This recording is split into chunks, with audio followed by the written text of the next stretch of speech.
하나님 앞에 또 칭찬받는 시간 되었으면 좋겠습니다. 마태복음 22장 22절부터 27절 내용입니다. 22절 먼저 읽겠습니다. 시작. 그때에 귀신 들려 눈 멀고 말 못하는 사람을 데리고 왔거늘 예수께서 고쳐주심에 그 말 못하는 사람이 말하며 보게 된지라.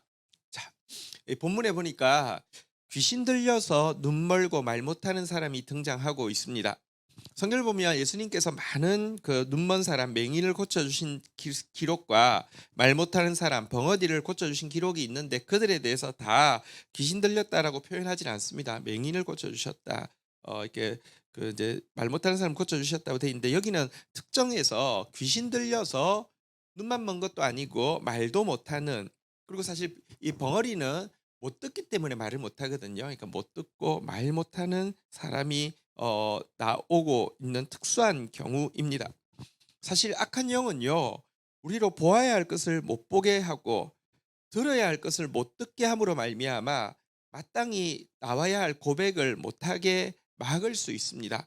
영적인 인풋 기관이 눈과 귀인데요, 이걸 막아서 영적인 아웃풋이 이렇게 우리의 입을 통하여서 못 나오도록, 또 그들이 그리스도의 복음 앞에 설 수 없도록 막는 일을 귀신이 할 수 있습니다.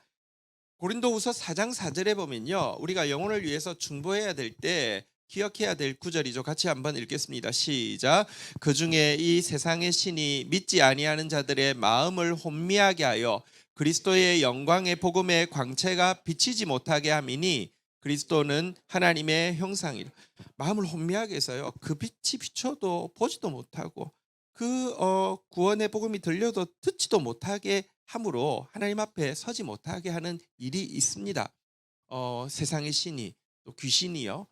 그래서 여러분, 어, 이런 악한 영의 역사가 있을 수 있다는 것을 우리가 알아야 되는데요.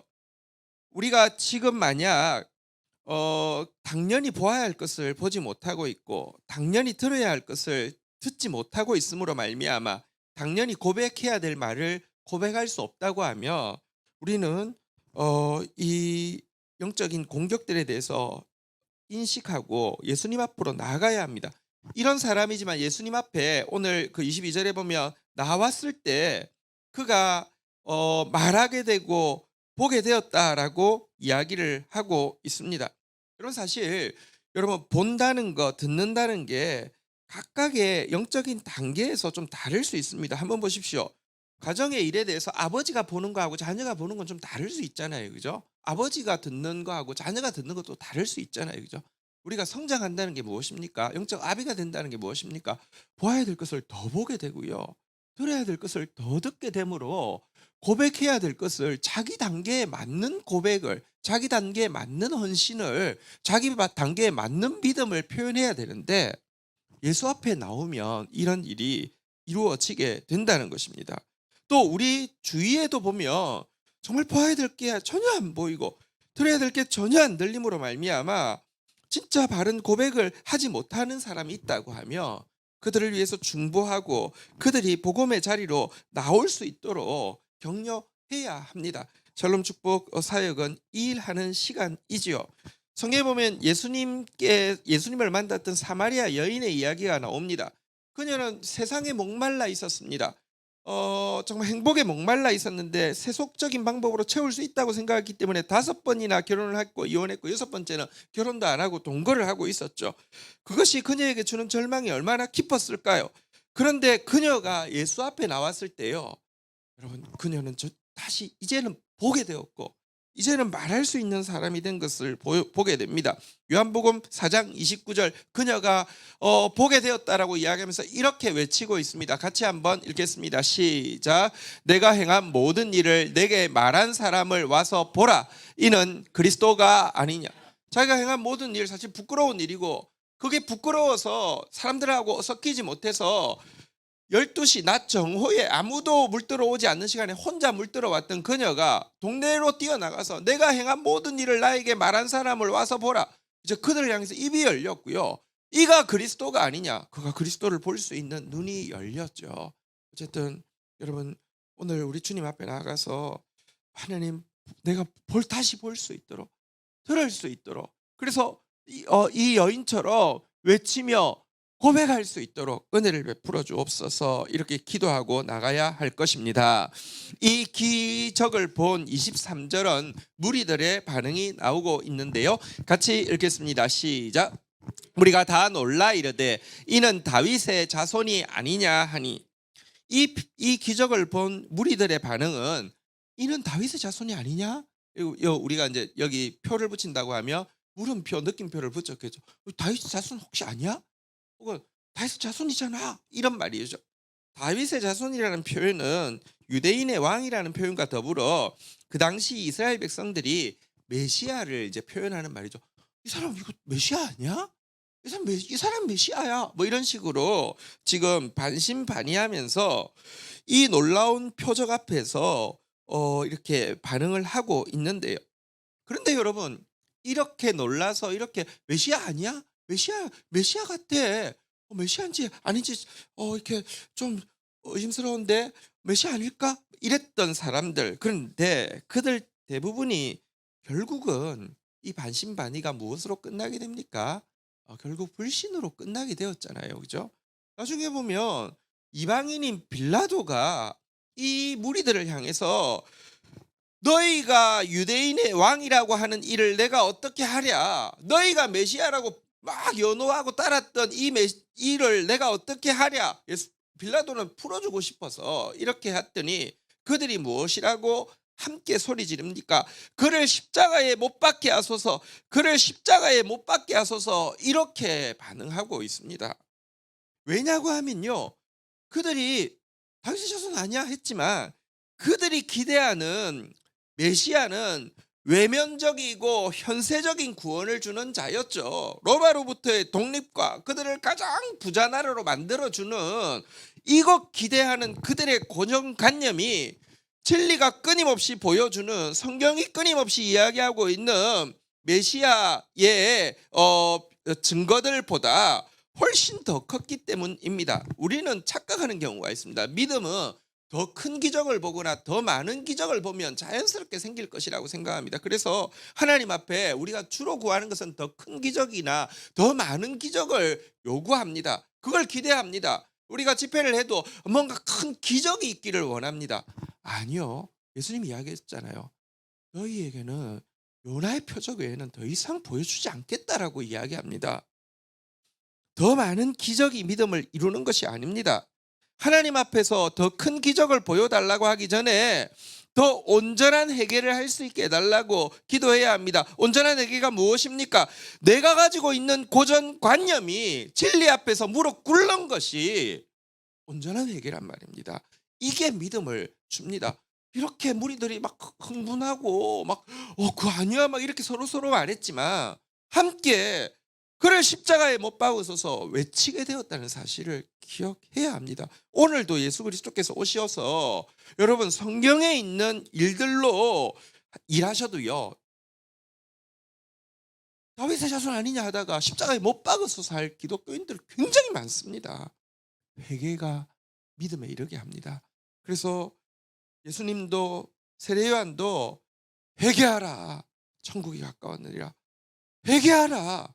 회개가 믿음의 출발이지 기적이 믿음의 출발이 아닙니다.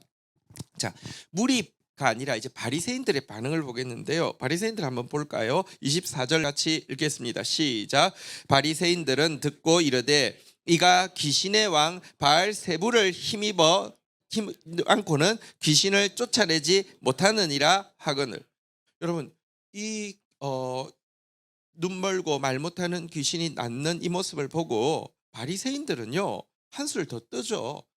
이렇게 큰 기적은 귀신의 왕 바알세불의 능력이 아니면은 일어날 수 없는 일이다라고 하면서 예수님을 모독하고 있는 것입니다. 여러분, 사실 강팍해지니까 너무 분명한 표적, 솔직히 말하면 구약에 보면 메시아가 오실 때 하실 일에 대해서 이사야가 예언을 했는데 거기 보면 말 못하던 자들이 말하게 될 것이요 눈먼 자들이 보게 될 것이며, 메시아가 오실 때 표적으로 기록되어 있는데 이 표적이 그들 눈앞에 일어났음에도 불구하고 믿음과 구원에 이르는 것이 아니라 더 큰 불신과 더 큰 진리에 대한 모욕과 멸망으로 지금 나아가고 있는 모습을 보게 되는 것입니다. 이들이야말로 귀신 들린 것이죠. 귀신 들려가지고 봐야 될 걸 못 봐요. 보고 있는데 안 보이는 거예요. 들어야 될 것을 못 들어요. 예수님이 분명히 말씀의 뜻에 대해서 이야기해 주는데 하나도 안 들려요. 그러니까 입속에서 바른 고백, 나를 주여 나는 죄인으로 소이다. 회개가 아니라 귀신의 왕 바알세부를 힘입지 않고는 이런 일이 일어날 수 없다라고 이야기를 하고 있는 것입니다. 이들에 대해서 예수님께서 하신 말씀이 25절, 26절에 나오는데요. 교독하겠습니다. 예수께서 그들의 생각을 아시고 이르시되 스스로 분쟁하는 나라마다 황폐하여질 것이요 스스로 분쟁하는 동네나 집마다 서지 못하리라. 26절 같이 한번 읽겠습니다. 시작. 만일 사탄이 사탄을 쫓아내면 스스로 분쟁하는 것이니 그러하고야 어떻게 그의 나라가 서겠느냐. 예수님께서요 이 막 악의적인 이거 앞에서 화를 내지 않습니다. 어제도 나왔잖아요. 다투지 아니하고 했는데 화내지 않고 상식적으로 이야기합니다. 스스로 분쟁하는 나라가 설 수 있느냐? 스스로 분쟁하는 동네나 스스로 분쟁하는 집이 설 수 있느냐? 그렇다고 하면 26절 만약에 26절에 보니까 사탄이 지금 사탄을 쫓아낸 것이며 귀신의 왕 바알세불이 지금 귀신을 쫓아낸 것이며 그 나라가 어떻게 서겠느냐라고 상식적으로 그들에게 묻고 있습니다. 사단이 사단을 쫓아낸다는 것은 있을 수가 없는 일이잖아요. 그죠? 싸우지 않고 그냥 이렇게 이야기합니다. 그리고 또 반문합니다. 27절 한번 볼까요? 같이 한번 읽겠습니다. 시작. 또 내가 바알세불을 힘입어 귀신을 쫓아내면 너희의 아들들은 누구를 힘입어 쫓아내느냐? 그러므로 그들이 너희의 재판관이 되리라. 여러분, 그리고 내가 지금 웃으면서 바알세불을 힘입어서 귀신 쫓아낸 것이라고 하면 당시 여러분 의학은 좀 많이 떨어져 있을 테고요. 또 경제적으로는 식민지니까 많이 비폐했을 거고요. 종교인들이요, 바리새인들의 제자들이 있잖아요. 근데 종교인들이 사실 율법 그렇게 잘 알지도 못하지만 그래도 여러분 그 당시 사회에서는 그 뭐랄까요, 이 막 병든 사람이 있고 하면은 어떤 그들을 찾아오지 않겠습니까? 그래서 그 당시 바리새인들의 제자들이 귀신 쫓는 일들을 많이 하고 있었는데 그게 실제로 나가는 일은 많지 않았겠죠. 왜냐고 하면 이런 표적을 볼 때마다 이들은 예수 저분은 바리새인들과 진짜 다르다 이렇게 이야기를 했으니까요. 그런데 어쨌거나 그들의 아들도 이렇게 막 귀신 쫓아내는 일을 하려고 했는데 그러면 그들은 누구 힘으로 쫓아내는 것이냐라고 이제 반문을 하고 있습니다. 그러면서 그 지금 너희 그 제자들이 너희 재판관이 되어서 너희 말이 틀렸다는 것을 증언해 준다. 이렇게 그냥 반문하고 있습니다. 너희 말이 거짓말이고 너희 말이 위선이라는 거를 너희 제자들이 이렇게 내가 아니라 너희 제자들이 너희한테 지금 증언하고 있다. 이렇게 이야기를 하고 있는 내용입니다. 이들이 정말 이렇게 성령을 지금 그 뭐랄까요, 해방하고 있는 일인데요. 여기서 성령을 해방하는 일은 내일 이제 좀 더 자세히 다루겠고요. 25절에 보면 스스로 분쟁하는 나라가 서지 못한다라고 하는 이 부분을 가지고 조금 생각해 보도록 하겠습니다. 이것은 오늘날 교회와 우리 성도들에게 적용되어지는 진리이기 때문입니다. 여러분 사실 우리 성도는요 개개인이 따로 떨어져 있는 게 아닙니다. 교회도 각각의 교회가 따로 떨어져 있는 게 아닙니다. 여러분 우리 성도 한 명 한 명이 그리스도에게 연결되어 있고요. 교회 하나하나가 그리스도의 몸을 구성하고 있는 지체들입니다. 우리가 작은 나 개인주의로만 신앙생활하고 혹은 조금 키워서 나 개교회만 위하여서 이기적으로 신앙생활을 하는 것은요, 크게 보면 내가 열심히 신앙생활하고 있고 내가 우리 교회 하면서 우리 교회만 챙기고 있어도요, 큰 그리스도의 몸, 큰 하나님의 나라 전체로 보면 몸을 스스로 무너뜨리고 있는 것일 수 있다는 것을 기억할 필요가 있습니다. 몸 전체를 보고 신앙생활하고요, 몸 전체를 보고 축복할 수 있는 성숙한 신자로 자라가야 하는데요. 신앙이 성장하는 데는 단계가 있습니다. 크게 두 단계가 있는데 신앙의 첫 출발은 우리 개인이 예수 그리스도에게 눈 맞추는 단계입니다. 예수 그리스도를 구세주로 나의 또 주인으로 발견하고 이렇게 막 그리스도에 대한 사랑에 막 이렇게 빠지는 그런 단계가 있습니다. 하지만 그 단계가 신앙의 성숙은 아닙니다. 그 단계에만 머물면요, 주님은 나의 구세주라고 이야기하고 주님 사랑한다고, 내가 주님 사랑한다고 이 고백에만 머물면요, 개인주의적인 신앙생활을 하기가 쉽고요, 혹은 영적으로 교만하거나 다른 사람에 대해서 질투를 느끼게 되는, 다른 신자에 대해서 영적 질투를 느끼게 되는 좀 유치한 어린 아이들이 부모 사랑 놓고 막 싸우는 것 같은 그런 단계가 되기가 쉽습니다. 하지만 신앙이 성장하면요, 내가 고개를 들어서 예수님을, 내 머리 대신 예수님을 보는 단계에서 성장하게 되면요, 눈을 내려서 몸을 볼 수 있는 눈을 뜨게 됩니다. 아, 예수님이 우리 몸의 머리가 되셨고 나는 몸의 한 지체고 이 몸에는 나 말고도 많은 지체가 있고 하나님은 나의 아버지가 아니라 우리 아버지시구나라는 사실을 진심으로 깨닫게 되는 것입니다. 그러고 나면 다른 신자들이요, 영적인 경쟁자가 아니라 여러분 사실 이 함께 하는 동력자라는 사실을 알게 됩니다. 여러분 꼭 기억하십시오. 신앙생활 할 때 많은 사람이 신자와 영적 경쟁한다고 생각합니다. 아니요, 우리는 경주자라고 이야기했습니다. 무슨 말이냐고 하면 내가 100m 달리기 하고 있는데 우리 그 이제 뭐 전국체전 뭐 소년체전 뭐 이런 거 할 때 보면 트랙을 같이 쓸 수가 있어요. 왜 100m 하고 있어? 옆에서 200m, 400m 하고 있는 사람이 있어요. 400m 하는 사람하고 나하고 경쟁자 아니에요. 그 나는 내 표대를 향해서 각자가 경주하고 있는 것입니다. 경쟁자 아닙니다. 사실 동력자고요, 경주자입니다. 혼자 10걸음 가는 것보다 10사람이 2걸음 가는 것이 나음을 진심으로 믿는 상태가 될 때 성숙한 신자, 몸을 보는 신자가 되었다라고 이야기하는데요. 몸을 보는 신자가 되고 나면 스스로 분쟁하지 않게 되겠죠. 함께 하나님 나라를 세워가겠죠. 이 사람들에게 나타나는 특징이 4가지가 있는데, 첫 번째입니다.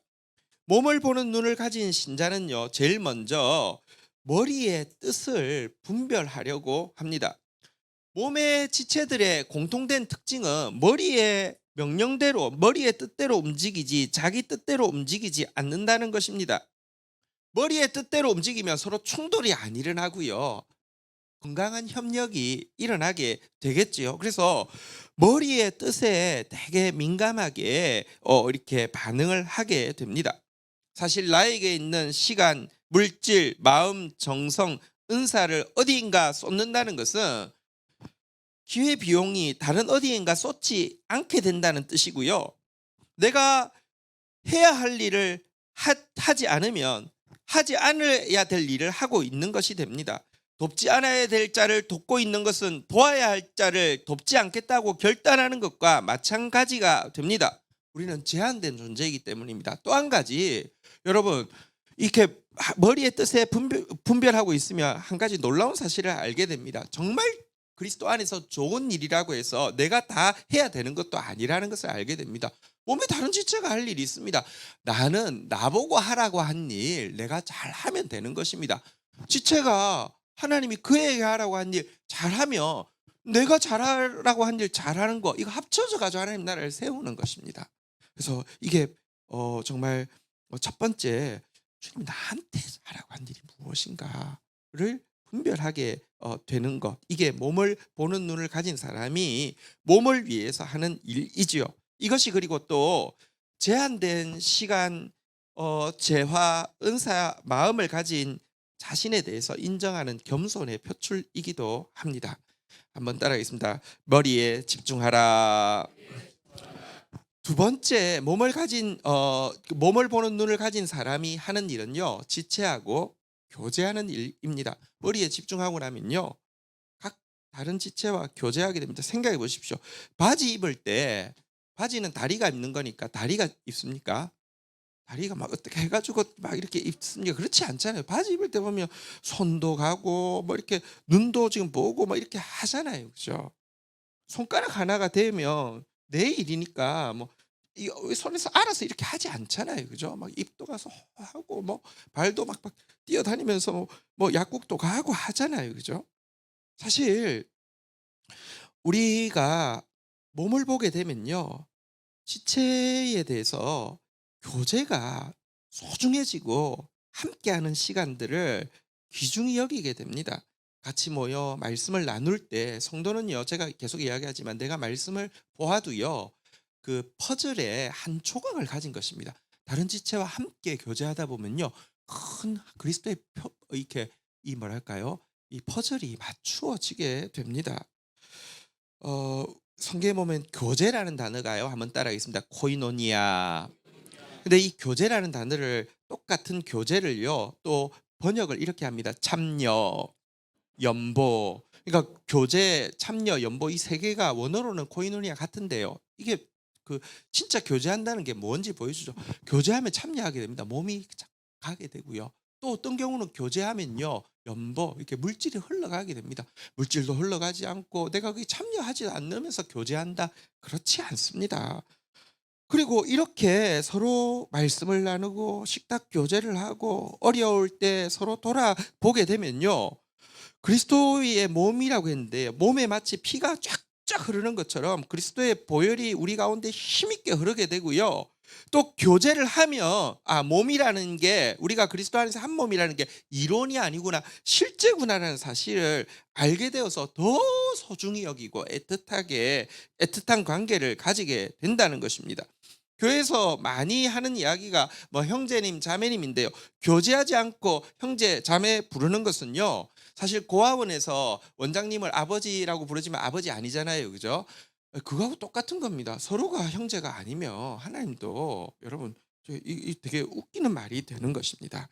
어, 한번 따라하겠습니다. 지체와 교제하라. 세 번째 몸을 푸는 눈을 가진 사람은요. 지체를 용서합니다. 지체와 싸우지 않습니다.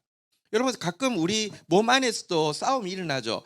여러분 제일 많이 싸우는 게 뭐냐고 하면 혀하고 이빨이거든요. 가끔씩 물잖아요. 그죠? 막 세게 물어가지고 피날 때도 있어요. 그렇다고 해서 혀가 이번엔 용서 못하겠다고 열받아가지고 벤치 가져와 이 이빨 다 빼버려 이렇게 해서 이빨 진짜 뽑는 사람이 있습니까? 아무도 없어요.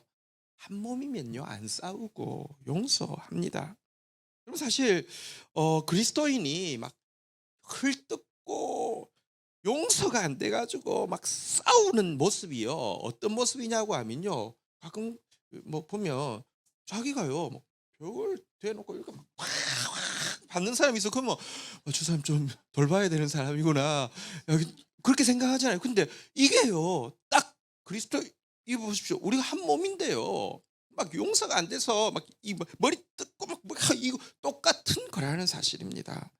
지체가 허물이 있을 때에 여러분 성숙한 신자는 그를 부상병으로 이렇게 생각하고 동력자인데 지금 부상당한 사람이라고 생각하고 간호해 주지. 여러분 그 막 정죄하고 판단하고 싸우고 하지 않습니다.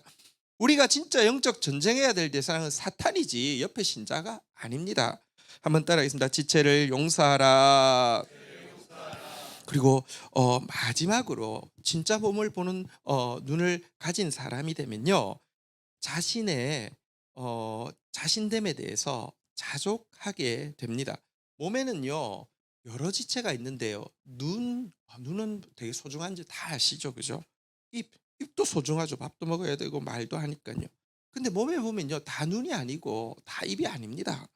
새끼발가락도 있고요. 그런데 여러분 눈이라고 막 더 막 눈을 부라리 고쳐 막 몸 지체를 볼 때마다 자랑합니까? 이라고 막 이빨 여러분 아니면 또 새끼발가락이라고 막 열등감을 느끼고 막 이럽니까? 아니요.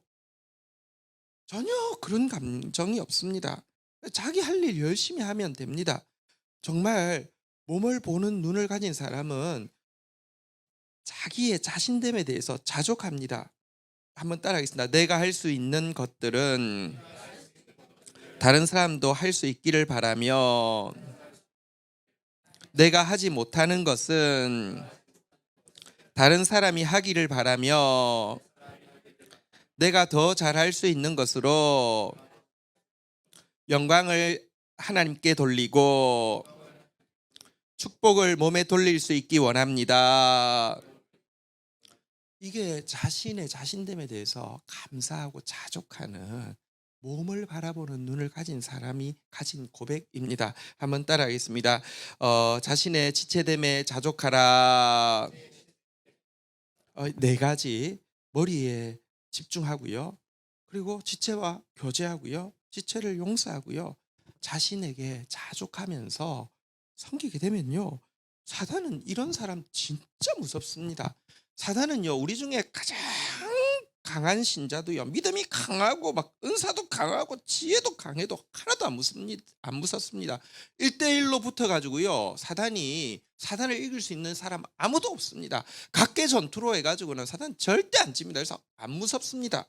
그런데요, 지체 중에서 가장 약한 지체라도요, 몸으로 싸우는 지체는요, 사단이 감당할 방법이 없습니다. 왜냐고 하면 다 연결되어 있기 때문입니다. 이거는 막 한 줌 하고 쭉 해도 몸에 연결되어 있으면요, 성령의 교통을 통해서 다시 일어나고, 성령의 교통을 통해 다시 일어나고, 아니 몸 전체가 달라붙어 가지고 사단을 막 모다구를 합니다. 그러면 감당이 안 돼요. 몸으로 싸우는 사람이 가장 강한 사람입니다. 스스로 분쟁하는 나라가 아니라 몸을 보고 몸과 함께 싸우는 지체가 되어야 합니다. 사실 그 마틴 골드스미스라는 선교사님이 계신데, 선교학에서는 되게 중요한 선교사님입니다. 현장 선교사로 오래 있다가 또 선교에 대해서 어떻게 선교하는 것이 맞는가에 대해서 잘 가르치는 목사님, 선교사님이신데요. 이분이 수마트라에서 아주 심하게 앓게 된 경우가 있습니다. 한참 전입니다. 한 50년 정도 전입니다. 너무 알아서 여기서 이제 내 사역이 끝나구나 하고 생각하고 있을 때 마침 본국에서 한 노부인의 편지가 도착하게 되었습니다. 편지 내용이 이것입니다. 나는 당신을 위해 최소한 하루에 2번씩 기도하고 있습니다. 그런데 요즘 당신에게 안 좋은 일이 있는 듯한 이상한 느낌을 받고 있습니다.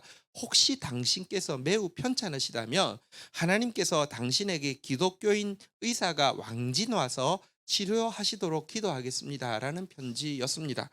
마틴 골드스미스 목사님, 선교사님은 이 편지를 받고 참 그 마음이 느껴지니까 감사하지만, 또 한편으로는 그녀가 인도네시아 수마트라 섬의 의료 상황을 전혀 모르기 때문에 이런 말을 한다라고 생각하고 그냥 마음이 고마워 이런 정도로 마무리를 했습니다. 왜냐고 하면 당시 수마트라 지역을 통틀어서 의사가 한 명밖에 없었고요. 그러니까 그 가서 지금 진찰받기도 어렵고, 또 게다가 거기 가봤자 약이 없어서 자기가, 그러니까 뭐 서양에서 살다 온 기준으로 볼 때는 가는 것도 어렵지만 가서 약도 구하기 힘들기 때문에, 그래서 이거는 이제 아마 여기서 내 사역이 정리되고 천국 갈 것 같다 이렇게 생각하고 있었던 찰나였기 때문입니다. 그런데 이상한 일이 일어났습니다. 그 인도네시아 정부에서, 그 당시 50년 전이니까 지금보다 훨씬 더 낙후됐을 거 아니에요. 정부에서 순례 왕진 의사를 갑자기 수마트라 지역에 보냈고요. 그 사람이 선교사님이 계신 마을에 들어오게 된 것입니다. 알고 보니까 인도네시아가 무슬림 국가잖아요, 그죠? 근데 그 왕진 의사가 기독교인이었습니다. 그분이 밤낮 없이 마틴 골드스미스 선교사님을 간호를 해주면서 건강이 회복되었고요. 돌아가실 때는 필요한 약품까지 다 남겨놓고 가시는 일이 있었습니다. 이게 보십시오. 어떻게 그 부인이 무슨 뭐 몸은요, 몸으로 하면 이런 일이 있습니다. 이게 사실 경험되어질 때, 그러니까 진짜 몸으로 싸우는 거구나, 이걸 진실로 알게 되는 것입니다. 사실 오늘날 교회가 이렇게 오합지졸이 된 것은 여러분 스스로 분쟁하기 때문이고요, 몸을 보지 못했기 때문입니다. 우리 오늘 정말 그리스도의 몸을 볼 수 있는 눈을 좀 열어달라고, 노 부인처럼 몸이 지금 외치고 있는 신음소리가 들리게 해달라고. 그래서 내가 해야 될 믿음의 고백과 내가 해야 할 믿음의 헌신이 있잖아요. 그걸 내가 할 수 있는 사람 되게 해달라고 기도하고 나가십시다. 우리 자리에서 한번 일어나겠습니다. 한번 서로 격려하겠습니다. 우리는 주 안에서 우리는 하나입니다. 주 안에서 우리는 한 몸입니다. 저는 사실 여러분들과 함께 신앙생활하고 함께 하나님 나라를 세우기 위해서 싸울 수 있다는 것이 얼마나 행복한지 모릅니다. 여러분들이 자랑스럽습니다. 같이 한번 찬양하며 나가겠습니다.